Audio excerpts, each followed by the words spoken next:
రోజు దానికి ఉంటుందన్న పూర్వం భయపడేది. 3-4 రోజుల నుంచి పోలీసులు అంతే వ్యవహరిస్తున్నటువంటి కదా మరి. తీరు ఇవన్నీ చూసిన తర్వాత ఉమ్. ఒక పార్టీ ప్రధాన అమల్లో కార్యదర్శిగా రాజ్యం కాకుండా అయిపోతుంది కదా. ఒక సామాన్యమైనటువంటి అంతే కదా. ఈ భారతదేశ పౌరుడిగా ఉమ్. ఈరోజు స్పందించాలా?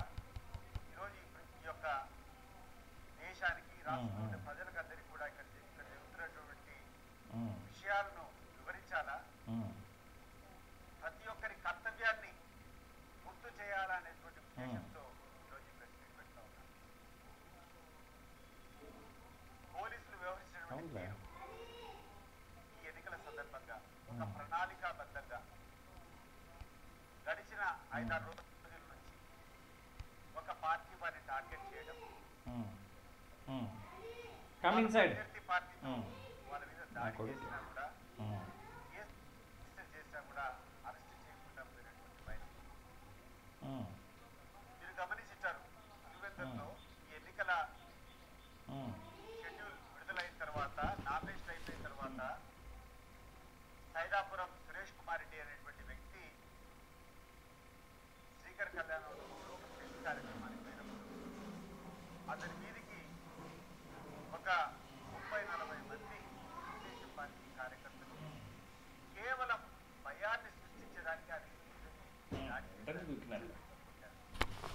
ఉమ్, ఆ కంప్లైంట్ రిజిస్టర్ చేశారు. ఉమ్, కానీ వాళ్ళ మీద ఎటువంటి చర్యలు తీసుకోవాలి. ఏ ఇచ్చగా వాళ్ళకి ఎట్లా కావాలో ఉమ్, పెట్టారు. ఆ విషయాన్ని నేను స్వయంగా ఉమ్, ఎస్పీ గారికి కంప్లైంట్ చేసి, కడపకు పోయి ఎస్పీ గారికి కంప్లైంట్ చేసి వీళ్ళ మీద యాక్షన్ తీసుకోవాలనుకున్నాను. ఉమ్, న్యాయం చేస్తామని చెప్పి ఎస్పీ గారు చెప్తారు. సరే అని చెప్పి నేను కడప నుంచి బయలుదేరి అదేలే. పల్లెకు ఒక ఫ్లోర్ రాకపోతే అంతే కదా మరి. ఎవరైతే ఆ ముందు రోజు హైదాపురం సురేష్ కుమార్ రెడ్డి ఇతరుల మీద దాడి చేశారో వారికి ఇంకొక 10 మంది కలిశారు. ఆ నెక్స్ట్ రోజు వచ్చినప్పటికి ఇంకొక 10-20 మంది కలిసి రమేష్ యాదవ్ ఎమ్మెల్సీ, వేల్పల రామలింగారెడ్డి, నంద్యాల హేమాద్రి రెడ్డి ఇతరులంతా మా పార్టీ వాళ్ళు నల్గొండ వారిపల్లిలో మాకు సంబంధించినటువంటి మాకు కావలసినటువంటి నాయకులు ఏదో మంత్రాలు చేసుకొని బయటికి వస్తూ ఉంటే కారు నిలబెట్టి నిర్దాక్షిణ్యంగా వాళ్ళ మీద దాడి చేయడం. దాడి చేసిన తర్వాత వీళ్ళు కార్లలో నుంచి దిగకుండా ఉంటే కార్ల మీద పెట్రోల్ పోసి కార్లు కాల్చి ప్రయత్నం చేసినప్పుడు ఎందుకు నైట్ చేస్తారు చెప్పి కార్లు అసలు విడిగా సంబంధరాజు ఇంటి మీద దాడి చేస్తే అన్నటువంటి గ్రామస్తులు ఈ లోపల ఆడోళ్ళందరూ పరిగెత్తుకుంటా వచ్చి వీళ్ళు రక్షించగలిగినటువంటి పరిస్థితి. అలా 10-15 నిమిషాలకు పోలీసులు వచ్చారు. పోలీసులు కూడా వాళ్ళ యొక్క ఆ సంఘటన ఇంకా పెద్దది కాకుండా ఆపినారు. దీన్ని నిస్సిగ్గుగా ఇప్పుడున్నటువంటి డిఐజీ ఈరోజు ఇన్ని అనార్థాలకు, ఇన్ని అక్రమాలకు కారణమైనటువంటి ఒక డిఐజీ మాట్లాడారైనా ఏమే లేకుండా ఉంటే పనులు లేచిపోయే డిఐ వాళ్ళకి ఏం పని పత్యాపారం చేరిపోయినారా అని చెప్పిరు మరి. ఒక డిఐజీ మాట్లాడారు. సత్య సమాజం కేఎన్ఆర్ బావా. డిఐజీ గారు మీరు మాట్లాడేటువంటి మాటలు, మీరు వ్యవహరించేటువంటి తీరు చూస్తే ఈ నాగరిక ప్రపంచమంతా అసహ్యంతో తలదించుకునేటువంటి పరిస్థితులు ఉన్నాయి. ఈ పోలీసులంతా తలదించుకునేటువంటి పరిస్థితులు ఉన్నాయి. అసలు ఒక ఎమ్మెల్సీనో లేకపోతే కార్యకర్తలు ఒక గ్రామానికి ప్రచారానికి పోవాలంటే అతి వ్యాపారం అది హక్కు లేదా? నేను అడుగుతాడా పోయా ప్రవీణ్, నేను అడుగుతున్నా. మా పార్టీ కార్యకర్తలు కానీ మా పార్టీ నాయకులు కానీ ఇంకొక గ్రామానికి పోయి ప్రచారం చేసుకున్నాను మా హక్కు లేదా? నా డౌట్. కూర్చొని పత్తి వ్యాపారం అంటావు, మీరు లేకుండా ఉంటే తలలు లేసుకుని ఉంటాడు. నిజంగా నీకు చెప్తున్నాడు పోయా ప్రవీణ్ గారు. అవును, అదే కదా. సిగ్గుతో తల దించుకోవాలని ఈ పోలీసు అనేవాళ్ళు ఉంటే, అవునవును. కేఎన్ఆర్ ధర్మము, ఎవరికైనా అన్యాయం జరుగుతుంటే మేము ఉంటామనేటువంటి ధైర్యము, సంఘ విద్రోహ శక్తులకు కానీ లేకుండా ఉంటే రౌడీలకు కానీ మీరంటే భయం అనేది ఉంటే అన్న సతీష్ రెడ్డి భలే మాట్లాడినాడు చూడన్న. పూత వేట్లో నువ్వు 10 నిమిషాల్లో మేము చేరుకున్నామని చెప్తున్నావే, నువ్వు 15 నిమిషాల్లో నువ్వు పక్కనే ఉండగానే ఈ రకంగా వాళ్ళు దుండగులు వచ్చి దాడి చేస్తారంటే ఏంటి పంపిల్లన్నా? ఈ అసమర్థత కాదా అని నేను అడుగుతున్నా. ఊరగాయ ఈ అసమర్థతను నువ్వు ఎట్లా సమర్థతగా పంపిస్తావు? చూసుకుంటావు ప్రపంచానికి. అది అయిపోయిన తర్వాత నిన్న ఉదయం 4:30 నుంచి అంటే ఆ ముందు రోజు అర్ధరాత్రి నుంచి ఓకే. ఏ కొరియర్కే కదా? తెలుగుదేశం పార్టీ నాయకులు స్వైర విహారం చేసుకునేదానికి అక్కడటువంటి ఎమ్మెల్యేలు, అదేలే. అక్కడటువంటి ఈ చుట్టుపక్కల ఉన్నటువంటి గ్రామస్తులు, ఈ తాలూకాకి సంబంధం లేకుండా బయట నియోజకవర్గాల నుంచి ఉన్నటువంటి వేలాది మంది అవునులే, అవును. రౌడీ మూకలకు అందరికీ అనుమతించి ఒకవైపు వాళ్ళకి ఏమైనా చేసుకోమని చెప్పి వాళ్ళకి పరిస్థితులు ఏర్పాటు చేసి ఇంకొక వర్గం పరిస్థితి వాళ్ళను ఏది కేసులో ఇచ్చేటువంటి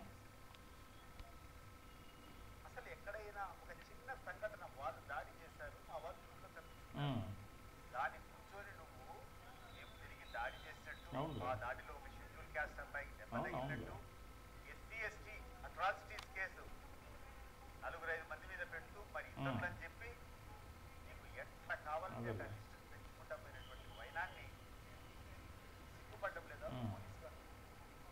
ఒక పోలీసుగా సిగ్గు లేదా నీకు అని చెప్పి నేను అడుగుతున్నా. ఇంత దరిద్రంగా పోలీస్ వ్యవహారం చేసేదానికి ఒక ఐపీఎస్ ఆఫీసర్ ఉండాలనా? నువ్వు జవాబు చెప్పాలా? ఇంకొక విషయం ఏంటంటే పోలీసులు ఎవరైతే కేసులు పెట్టారో ఎస్సీ ఎస్టీ యాక్ట్ జరిగారు, ఎస్సీ ఎస్టీ అట్రాసిటీస్ ఏదైతే బుక్ చేసుకొని స్టేషన్లకు తీసుకుపోయి పెట్టారో వాళ్ళల్లో కొంతమంది సంఘటన ఏదైతే వాళ్ళు చెప్తున్నారో జరిగిందని ఆ సమయంలో పోలీస్ స్టేషన్లో ఉన్నారు. పోలీసులే కూర్చొని మీరందరూ బైండ్ ఓవర్ కావాలంటే వాళ్ళు బైండ్ ఓవర్ పోలీస్ స్టేషన్లో పులివెందుల పోలీస్ స్టేషన్లో ఉండేటువంటి వాళ్ళ మీద పోలీసులే కూర్చొని ఎక్కడితో సంఘటన జరిగిందని విన్నపించేటువంటి కేసు నిజంగా ఏమని చెప్పాలనో కూడా నాకు అర్థం కాదు. ఇక్కడటువంటి రూరల్ సిఐ, ఇక్కడటువంటి డిఎస్పీ వేలకు వందలు వాళ్ళు వస్తే వాళ్ళను అలౌ చేయడం, ఒకవైపు అవినాష్ రెడ్డి గారిని పొద్దున్నే 4:30 గంటలకు పోయి అది తీసుకోవాల్సినటువంటి అవసరం ఈరోజు ఈ నియోజకవర్గానికే సంబంధం లేదు, ఈ నియోజకవర్గ ప్రజలతో సంబంధం లేదు, ఎక్కడో ఉన్నటువంటి కమలాపురం ఎమ్మెల్యే, ఎక్కడో ఉన్నటువంటి జమన్మడుగు ఎమ్మెల్యే, ఎక్కడో ఉన్నటువంటి ప్రొద్దుటూరు ఎమ్మెల్యే కొడుకు అక్కడ నుంచి వేల మంది నాయకులంతా ఇక్కడ వచ్చి కూర్చొని వాళ్ళ జనాలంతా తీసుకొని వచ్చి విచ్చలవిడిగా ఊళ్ళలో పెడతా ఉంటే వాళ్ళకు ఒక పక్క మీరు సపరివార్యం చేసి ఎవరైతే జెన్యున్ గా ఊళ్ళో ఓటర్లు ఉంటారో నల్లగొండ వరిపల్లి కానీ, లేకుంటే ఎర్రపల్లి కొత్తపల్లిలో కానీ, లేకుంటే కనంపల్లిలో కానీ, లేకుంటే చంద్రగిరిలో కానీ ఎవరైతే ఓటర్లు ఉంటారో ఆ ఓటర్లను ఊళ్ళోకి రావాలంటే భయం కలిగించేటువంటి పరిస్థితులు ఈ సమాజం మర్చిపోదు. కోయా ప్రవీణ్ గారు గుర్తుపెట్టుకొని ఈ సమాజం మర్చిపోదు. పార్టీ నుంచి పక్కన పెడితే నేను ఈరోజు ఒక వ్యక్తిగా ఆలోచించినటువంటి ప్రశ్నలు, ఒక పౌరుడిగా ఈ దేశంలో ప్రజాస్వామ్యం వర్ధిల్లాలి అనేటువంటి విరజిల్లాలనేటువంటి ఆకాంక్షతో ఉన్నటువంటి ఒక సామాన్య భారతీయుడిగా నేను ఈరోజు అడుగుతున్నాను.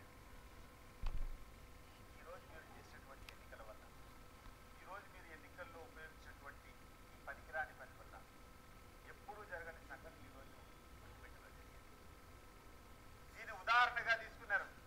ఇక్కడ చేసేటువంటి మీ రౌడీజం చూసుకొని అక్కడ ఒక మంత్రి ఇక్కడ మీరందరూ చేస్తే నేను చేయకుండా ఉంటే ఇబ్బంది అని చెప్పి రోడ్ల మీదకి వచ్చి ఒక మంత్రి సమక్షంలో ఒక మంత్రి కొంచెం కూర్చులో ఉన్నటువంటి ఏజెంట్ బయటికి లాగి వాళ్ళని చిత్తగబాలి అది కూర్చొని తీసుకున్నా ఉంటే ఇక్కడ నీకు విషయం చెప్తా. 20-30 సంవత్సరాల కిందట నీకు అనంతపూర్ కోసం మళ్ళీ ఎందుకు ఓపెన్ చేసావు ఇప్పుడు ఇవి? Why open? What I told you.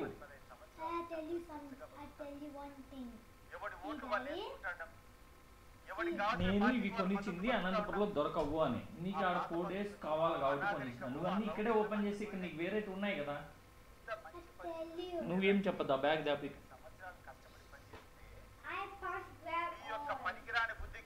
చెప్పింది చెయ్యి. మీ యొక్క స్వార్థానికి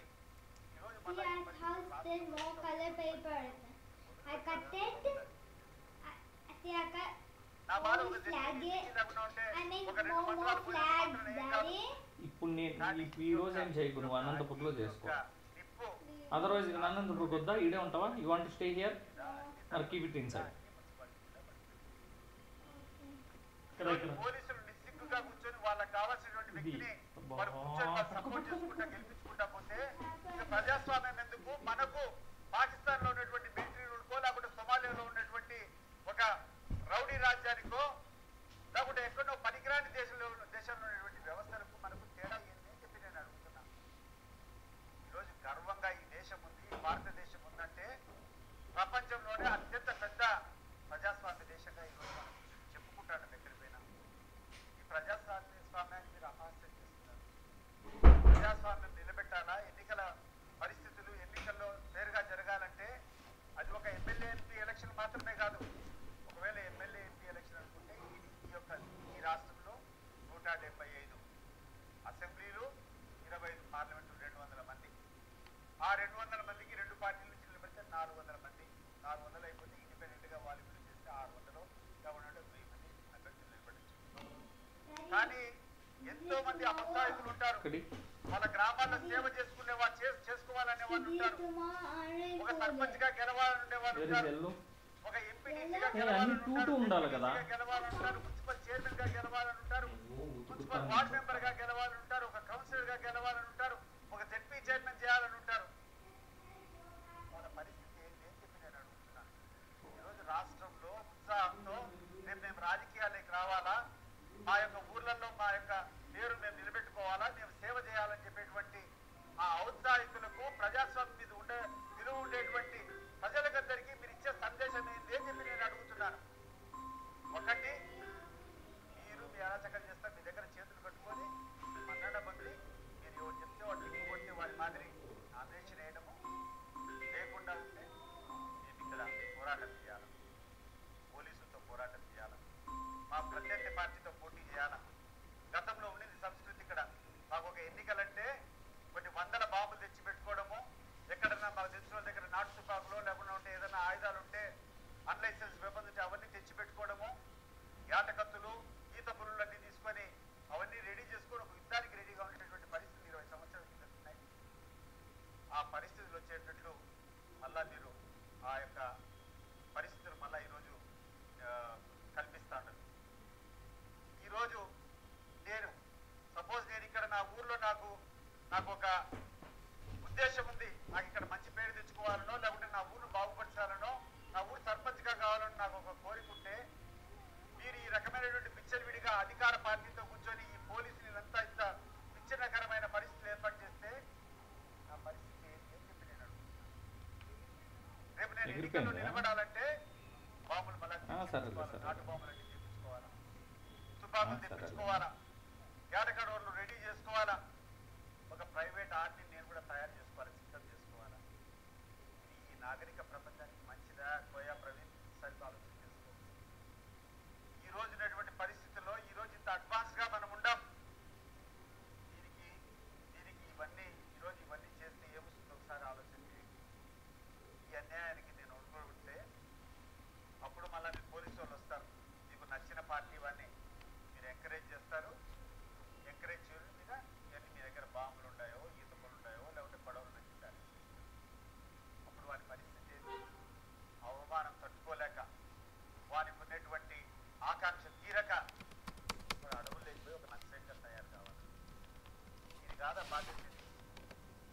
20-30 సంవత్సరాలు ఎలక్షన్ కమిషన్లు, ఇక్కడ ప్రజలు, ఇక్కడ అందరూ కూర్చొని ఒక మంచి పద్ధతిని నిర్మిస్తే ఒక్కరోజు ఒక్క రాత్రిలో ఈ స్వార్థం కోసం చేసేటువంటి పని ఎంత దారుణంగా ఉంది. ఎవడో పైన ఉన్నటువంటి ఒక ముఖ్యమంత్రి కొడుకో వాళ్ళకి ఏదో ఒక సునకానందం ఉండొచ్చు, వాళ్ళు ఏదో అనాగరికంగా చేసి మేము గొప్ప వీరులం మా మీసం చూడని చెప్పి చెప్పుకోవాలనుకోవచ్చు. అనేది ప్రజల ఆకాంక్ష కాదది, పోలీస్ డ్యూటీ కాదది. ఎవడో ముఖ్యమంత్రి కొడుకో లేకుండా ఇంకొకటి ఏదైనా కావాలంటే వాళ్ళని సమర్థించడం కాదు మీ యొక్క డ్యూటీ. ఈ డ్యూటీ ఇక్కడటువంటి సామాన్య పౌరుల యొక్క మానాన్ని, ప్రాణాన్ని, ఆస్తుల్ని, వాళ్ళ గౌరవాన్ని నిలబెట్టేటువంటి బాధ్యత మీది. అందుకు మీకు యూనిఫామ్ ఇచ్చారు, అందుకు మీకు వెపన్ ఇచ్చారు. మీకు వెపన్స్ ఇచ్చింది, మీకు యూనిఫామ్ ఇచ్చింది, మీ ఇష్టం వచ్చోడి మీద దౌర్జన్యం చేసి ఒక రౌడీల మాది వివరించేదానికి కాదని చెప్పి నేను ఈ పోలీసులకు గుర్తు చేస్తున్నాను. ముఖ్యంగా కొంతమంది నాయకులు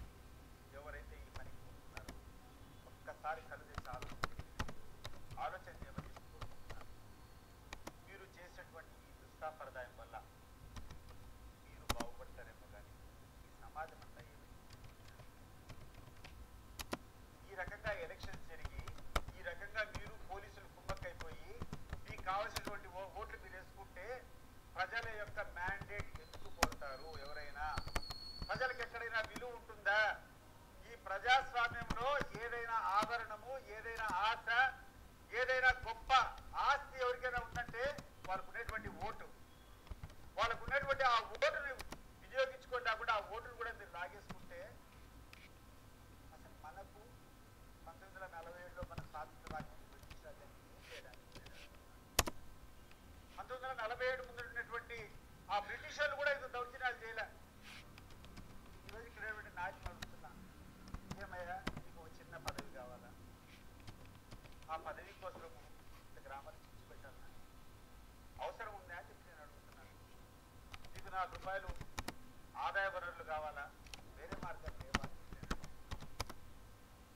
అక్కడ ఎవరో ఒక ఆయన వారికి సునకానందం ఉంది, అతను ఏదో ప్రతీకారం తీసుకోవాలంటే ఇది కరెక్ట్ టైం అని చెప్పి మీరు పోయి వాళ్ళని మెప్పించేదానికి ఈరోజు ఈ పల్లెల్లో రాసేటువంటి నిప్పు, మీరు పెట్టేటువంటి నిప్పు ఈ రాష్ట్రానికంతా దానకండగా మారుతుందా లేదా ఉండాలి.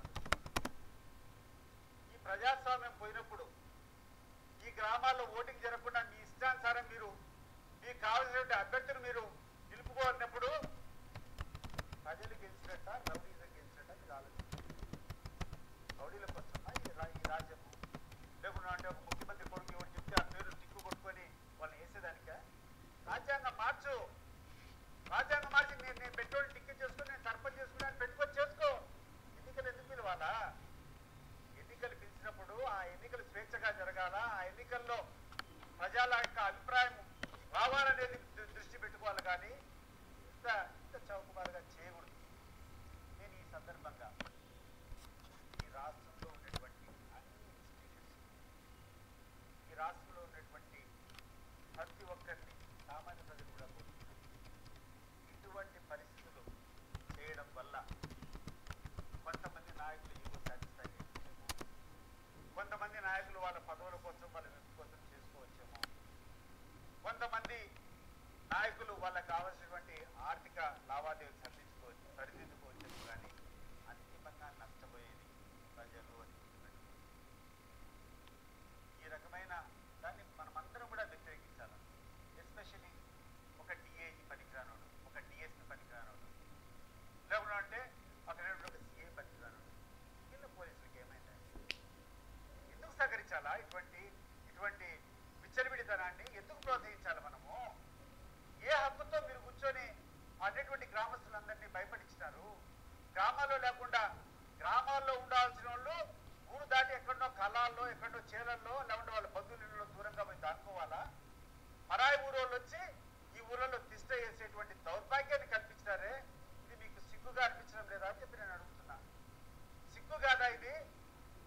అండ్ ఏ నాయకుడు అయితే దీన్ని ప్రోత్సహించాడో ఆ నాయకుడికి చెప్తున్నా, నువ్వు ఏదైతే చేయాలనుకున్నావో ఇదే నీకు శాపంగా మారుతుంది.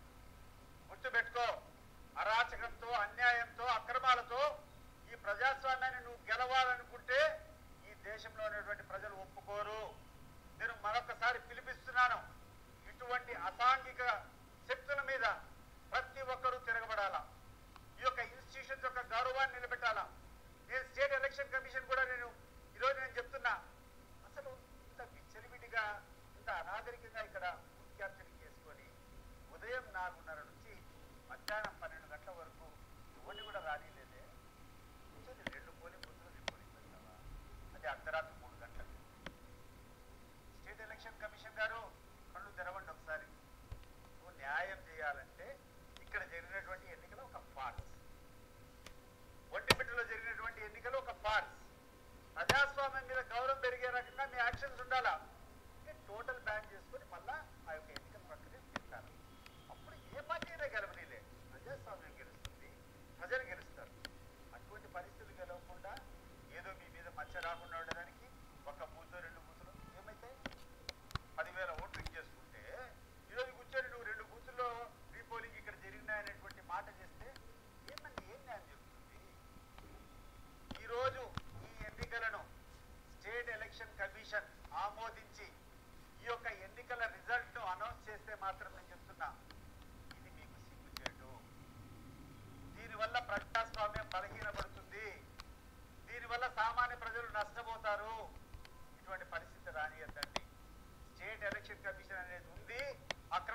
చేస్తే అన్యాయాలు చేస్తే ఎంత వారి మీద కూడా చర్య తీసుకుంటుంది, మళ్ళా బై ఎలక్షన్ పెడుతుంది అనేటువంటి ఒక ఒక ఒక సందేశాన్ని మీరు పంపించండి. ఈ ఎన్నికలు రద్దు చేసి మళ్ళా ఒక ఫ్రెష్ డేట్ ఇచ్చి ఒక 3 రోజులు 4 రోజుల తర్వాత మళ్ళా ఎన్నికలు పెడితే భవిష్యత్తులో ఎవరు కూడా ఇంత పనికిరాని పని చేసేదానికి కొనుకోరు. అది గుర్తుపెట్టుకుని ఎలక్షన్ కమిషన్ గారు ఒక్క బూత్ 2 బూతులు పెట్టుకుని నీ చేతులు దులుపుకొని పోవాలనేది కాదు. ఏదో స్టేట్ ఎలక్షన్ కమిషన్ అంటే ఏదో నాకు పదవి వచ్చింది 4 రోజులు గడపాలనేది కాదు. స్టేట్ ఎలక్షన్ కమిషన్ అంటే నిస్వార్థంగా ఎటువంటి భయము ఎటువంటి ఆందోళన లేకుండా ప్రతి సామాన్య పౌరుడు ఎవడైతే ఆ యొక్క గ్రామాల్లో ఓటర్ ఉంటాడో వాడు స్వేచ్ఛగా పోయి ఓటేసేటువంటి పరిస్థితి పెట్టాలా. అది నీ కర్తవ్యం. అది ఏ రోజైతే భంగం జరిగిందో ఆ టోటల్ ఎలక్షన్ కౌంటర్మెంట్ చేసుకుని మళ్ళా 100 రోజులు పిలుచు. ఇంకోసారి పిలిస్తే ఈ రాష్ట్రంలో ఎక్కడైనా అన్యాయాలు జరుగుతాయా? ఇటువంటి పోలీసులు ఇటువంటి రాజకీయ నాయకులు ఎవడైనా వాళ్ళు చేతులు కలుపుకుంటే ప్రజలకు అన్యాయం జరిగేదాని పరిస్థితి ఉంటుందా? ఇవన్నీ ఒకసారి గుర్తుపెట్టుకోవాలా. ఆ తర్వాత ప్రజాస్వామ్యంలో ఉన్నటువంటి ప్రతి ఒక్కరు ఇంకొక ఎస్టేట్ ఈరోజు మన పత్రికా విలేకరులు నేను అడుగుతున్నాను, ఉదయం 4:30 గంటలకు మొదలైంది దహనకాండ, మధ్యాహ్నం 10:30 వరకు విడిగా కూర్చొని దాడులు చేస్తారు. ఎవరిని రానిలా ఓటర్లు పోతే స్లిప్పులు లాగేసుకొని చిచ్చుకొని అడిగినారు. ఏజెంట్ పోతే వాడి చొక్కాలు తెచ్చి వాడి యొక్క ఏజెంట్ పారా ఇచ్చినారు. కనీసం ఒక పత్రికా విలేకరులుగా మన దగ్గరికన్నా రాణించారు. దయచేసి నా యొక్క ఆవేదన మీరు ఒకసారి గ్రహించండి. మిమ్మల్ని అన్నాననేది కాదు. మీరు ఒక విలేకరులుగా ఉంటే ఆడ అన్యాయం జరుగుతూ ఉందంటే మీరు కనీసం అక్కడికి పోలేనటువంటి పరిస్థితులు ఉన్నాయంటే ఎంత దౌర్భాగ్యమైనటువంటి పరిస్థితుల్లో ఈ పోర్ట్ ఎస్టేట్ ఉందో ఒకసారి ఆలోచించండి. ఎందుకు సహించాలా? ప్రజలు ఎందుకు సహించాలా? పత్రికా రంగంలో ఇంత బాధ్యతలేటువంటి వాళ్ళు మీరెందుకు సహించాలా? ఒకవేళ 3 or 4 ఛానల్స్ వాళ్ళ సొంత ఛానల్స్ ఉంటే వాళ్ళ కథ ఉండే వాళ్ళు ఉంటారు, వాళ్ళు వదిలిపెట్టండి. అటువంటి పరికరాలను వదిలిపెట్టండి. మిగిలిన వాళ్ళకి ఏమైంది? మీరు పోగలిగినారా అని చెప్పి నేను అడుగుతున్నాను. ఉదయం 4:30 జరుగుతోంది ఎడపల్లి కొత్తపల్లిలో దాడులు. మీరు పత్రికా విలేకరులు పోవాలంటే పోయేదానికి పోలీసులు జరుగుతున్నారు, అనేటువంటి రౌడీలు మిమ్మల్ని జరుగుతారు. ఇట్లా కెమెరా పెట్టేదానికి కూడా ధైర్యం లేనటువంటి పరిస్థితిలో ఉంటే గొంతెత్తి చాటుగా చాటులమ్మా. నేను అడుగుతున్నా విలేకరులకు, నేను అడుగుతున్నా ఈ యొక్క పత్రికా సామ్రాజ్యానికి పోటీ గొంతు పెగలుతా, ఇంత అన్యాయం చేస్తా అంటే, ఇన్ని అక్రమాలు చేస్తా అంటే, మీ గొంతు నొక్కేస్తా ఉంటే మిమ్మల్ని కెమెరా పెట్టి అవకాశం లేకుండా పోతే ఉండదా అని చెప్పి నేను అడుగుతున్నా. చాలా ఆవేదన. అంటే చిన్నప్పటి నుంచి కూడా తెలిసినటువంటి వాతావరణంలో మంచి వాతావరణం ఉండాలా, ప్రజలకు మేలు జరగాల. ప్రజలకు మేలు జరగాలంటే ఒక్క ప్రజాస్వామ్యం ద్వారానే అవుతుంది. ప్రజల యొక్క వర్డిక్ట్ కోసం, ప్రజల యొక్క ఓటు కోసం ఎప్పుడైతే నాయకులు పోతారో అప్పుడే ప్రజలకు ప్రాంతానికి. ఇది కాకుండా కొంతమంది రౌడీలకు, కొంతమంది పెత్తందారులకు, కొంతమంది డబ్బులు లేటువంటి వాళ్ళకు దాసోహం చేస్తే దేశం ఏమైపోతుంది నేను అడుగుతున్నాను. ఆ తర్వాత ఇక్కడటువంటి మిగతా వాళ్ళు కూడా అడుగుతున్నాడు. ఎలక్షన్స్ అంటే not only MLA MP elections, ప్రతి ఒక్క ఎలక్షన్ అనేది పెట్టిన తర్వాత ఆ ఎలక్షన్ స్ఫూర్తితో, ఆ ఎలక్షన్ ఉద్దేశంతో మీరు ప్రతి ఒక్క ఎలక్షన్ ఫ్రీ అండ్ ఫేర్, ఎటువంటి భయము ఎటువంటి ఆందోళన లేకుండా స్వేచ్ఛగా ఓటర్పై ఓటేసుకునేటువంటి పరిస్థితి కల్పించాలా. అది ఈ యొక్క అధికార యంత్రాంగాన్ని బాధ్యత. కలెక్టర్ గారు ఏం చేస్తున్నారండి? నువ్వు కూర్చొని మీ యొక్క ఈ కడప జిల్లాలో నల్లగొండవారిపల్లెలో ఉన్నటువంటి ఓటర్లు తీసుకొని వచ్చి నల్లపరెడ్డిపల్లెలో 4 కిలోమీటర్ల యూతలు పోలింగ్ బూత్ పెడతారు. ఆ ఊళ్ళో స్కూల్ పెట్టుకొని ఈ ఊళ్ళో ఉండేటువంటి వాళ్ళు నల్లపరెడ్డిపల్లెలో 4 కిలోమీటర్ల అవతలికి పోయి నల్లగొండవారిపల్లెలో ఓటేయాలన్నా? అది అడగని వస్తే కనీసం 5 నిమిషాలు నీకు అనేటువంటి ఆ గ్రామస్తులతో మాట్లాడేటువంటి సమయం లేదా కలెక్టర్ గారు? సిగ్గనిపించడం లేదా నీకు? అలా దించుకోవాలండి. మీ అటువంటి అధికారులను చూసి ప్రపంచంలో ఉన్నటువంటి ప్రతి ఒక్క పౌరుడు సిగ్గుతో తలదించుకునేటువంటి పరిస్థితులు ఏర్పడుతున్నారు. మీరు ఉద్యోగం ముఖ్యమా, నీ జీతం ముఖ్యమా, నీకు కావాల్సినటువంటి అవినీతి సొమ్ములు ముఖ్యమా, ప్రజలు ముఖ్యమా? ఒకసారి ఆలోచన చేయమని చెప్పి కోరుకుంటూ ప్రతి ఒక్కరిని కూడా ఇది ఉద్యమించాల్సినటువంటి సమయం. ప్రతి ఒక్కరూ ఉద్యమించాలి. ప్రత్యేకంగా నేను స్టేట్ ఎలక్షన్ కమిషన్ కు విన్నవిస్తున్నా. నేను you have all the powers today. Counter man this election. 3 రోజులు 4 రోజులు టైం పెట్టి మళ్ళా పెట్టు, మళ్ళా ఇటు తిరిగితే మళ్ళా ఒకసారి పెట్టు. దౌర్జన్యకారులు అనే వాళ్ళు దగ్గరికి రారు. అన్యాయం జరిగితే ఎలక్షన్ కౌంటర్ మ్యాండ్ అవుతుంది, మళ్ళా ఎలక్షన్ జరుగుతుంది. అన్యాయంతో మనం గడ్డ నెక్కలేమనేటువంటి ఒక సంకేతం మీరు పంపిస్తే ప్రజాస్వామ్యం సరిగ్గా విరజిల్లుతుంది. దానికి మీరు ఇనిషియేటివ్ తీసుకోండి.